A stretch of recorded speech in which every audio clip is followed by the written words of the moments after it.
Who is the best example of you either die a hero or live long enough to see yourself become a villain? My dad. He was always against the Hoa in our neighborhood. Long story short, he wrote an apparently strong-worded letter about all the changes he would make, rules he would enforce, etc. There happened to be a vacancy up for grabs and he ended up as the president. Now he walks around the neighborhood bitching about everyone else's yards. Benedict Arnold. He was possibly the Continental Army's best battlefield general, and he led the Americans to victory at the pivotal Battle of Saratoga, where he was wounded. Had he succumbed to his wounds, the Northeast U.S. likely would be covered with statues of the man. As it was, he stood over the lack of recognition of his greatness and eventually sold out his country to the enemy.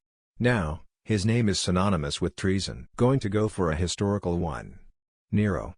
Started his reign with 5 great years, probably down to the influence of Seneca and co., with the Quinquennium Neronis, and ended his life declared public enemy number 1 and having to have his slave do the deed for him. Remember, the top comment on today's video will make it into tomorrow's video.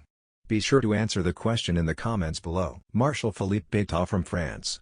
World War I hero after Battle of Verdun and World War II head of the collaborationist regime of Vichy that helped the Nazis. The African National Congress. The party mainly responsible for the liberation of the South African people from the apartheid regime. Now just a group of totally corrupt cronies. Chrome vs. Explorer. People forget but Chrome was once viewed as the heroic frontier market breakers. I just hope Firefox will die a hero. Oscar Pistorius. From global inspiration after winning multiple gold medals running as a double amputee, to convicted wife murderer. Jim Jones. It is said that if he would have died in the 60s he would have been memorialized as a civil rights hero. He was the first to integrate churches in Indiana, he pressured local restaurants to allow African Americans to be able to eat there, he paid the bills of the poor, many lived in his house, he adopted needy kids of various ethnicities. He opened soup kitchens in rough neighborhoods, no-cost nursing homes, and lived a modest life with little to his name to make it all happen.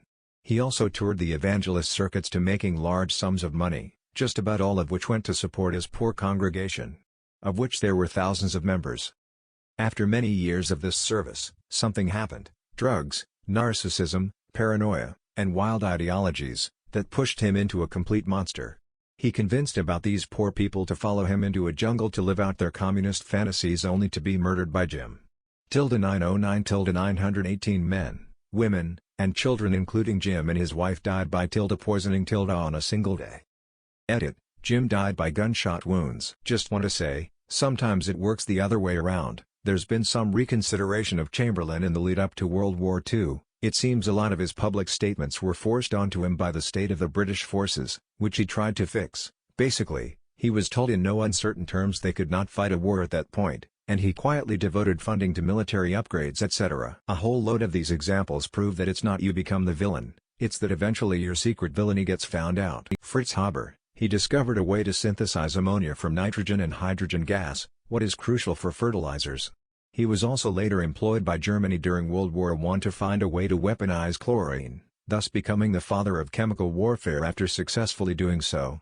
Basically, he saved billions and killed millions. Kevin Spacey would have gone down as an acting legend. Jimmy Savile. When he died someone paid £130,000 for his silver Rolls Royce because it was his car and he was so loved/famous. His body was displayed in Leeds, my sister went to see, and he was adored across the nation. That was until all of his evil deeds were revealed. His body is now buried in an unmarked grave so that it can't be destroyed. He died a hero but could have easily become public enemy number 1, especially in the era of Me Too and Jeffrey Epstein etc., had he lived a little longer. Philippe Pétain, a French general who played a crucial role in beating Germany in World War I.